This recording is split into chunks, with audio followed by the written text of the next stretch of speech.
I was 13 and I used to have my mom drop me off at this park. I had this whole fake friend group that I would tell her about. Totally made up. I'd be like, oh, Jessica's gonna be there. And then if she would tell me no, I'd be like, no, but Jessica's cousin, she's like my best friend, and she's moving to Wyoming, and this is the last time I'm ever gonna see her. And my mom would be like, fine, I'll drive you to Jessica's house. But she wouldn't be pulling up at no house. She'd be pulling up at the park. I'd be like, oh, Jessica's house is behind this park. I'll just meet with her here, or like walk. Even my mom would drop me off. It would be like maybe sunset, or like the sun would still be up. So in my mom's mind, like I'm fine. But what I would do is I would sit at this park, sometimes for a really long time, and I would wait for my 16-year-old boyfriend to come out, okay? I was 13. I had a 16-year-old boyfriend. His story was that he was always, like, super grounded and wasn't allowed to leave his house at all. So I would have to wait for his parents to go to sleep or something, and he would sneak out of his house, and we would, like, walk around, like, the neighborhood for a while.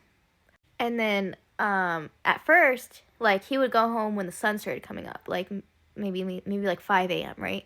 As time went on, more times we hung out, he would start going home at like 3 a.m., 1 a.m.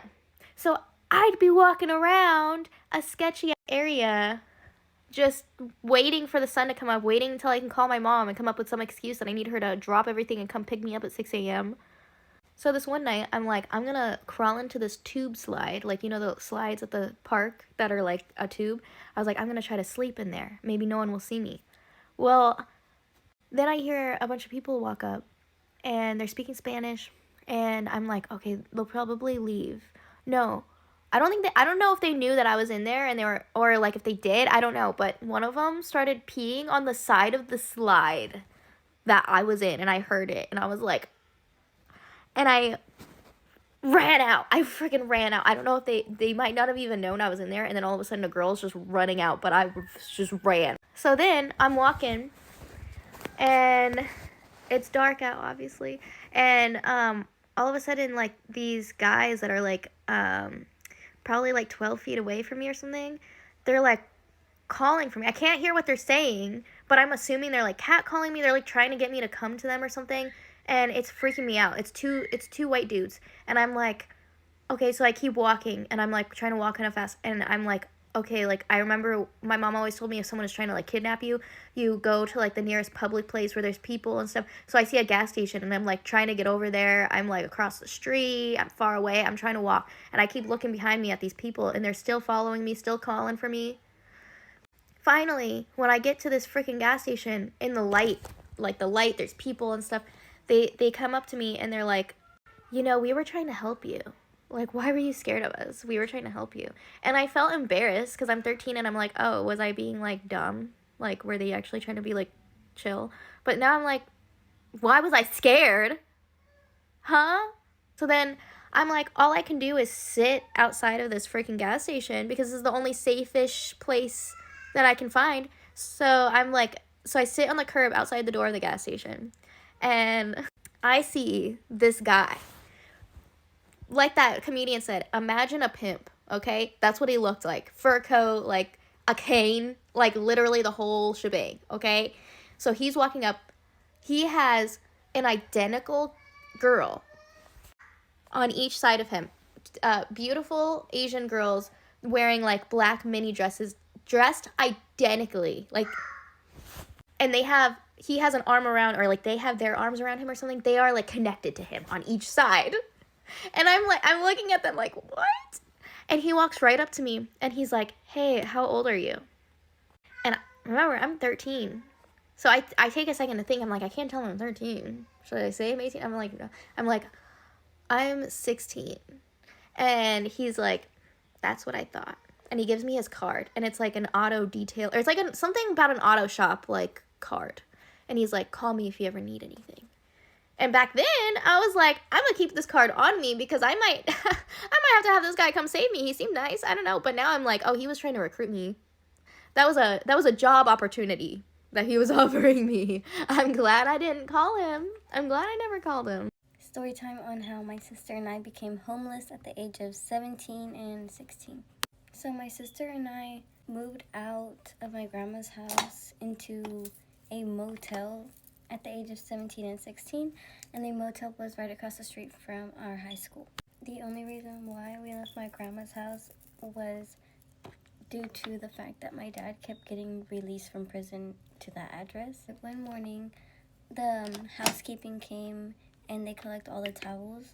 And my sister had grabbed the towel, but she didn't know it was on like a fire alarm, or basically like one of the sprinklers for a fire alarm. When she pulled the towel, it got caught on the sprinkler and pulled it out of the wall, triggered the whole system in our room, and basically flooded the room. And when I mean flooded, I mean like a tsunami. Looked like it freaking took place in there. What was left of our personal belongings had gotten like soaked with water. The fire department ended up coming, so did the police, and they were investigating what happened and then realized it was just an accident. So we got kicked out. At that point, we became homeless because we didn't have nowhere else to go. So my uncle ended up letting us stay with him. Thank God for him. He was always so generous with his houses when it came to times of crisis like this. It's probably one of the hardest times in my life because it just seemed like everything was against us at that point. Even though it wasn't, it was just, mistakes and accidents. I feel like I'm only comfortable talking about it now, though, because of the life my sister and I have built for us. Since then, we have completely changed our environment. My sister and I both graduated. She ended up attending ETBU, and I ended up paying for it. I ended up taking college courses through my last job. But yeah, if this video ends up getting 33 million views, I can pay off her college debt. Saturday night, I go out with my friends. We're having girls' night. I'm excited. We do martinis. We have some fries. I'm really feeling myself. Guy buys us a round of shots, and I'm like, okay, now I'm really feeling myself.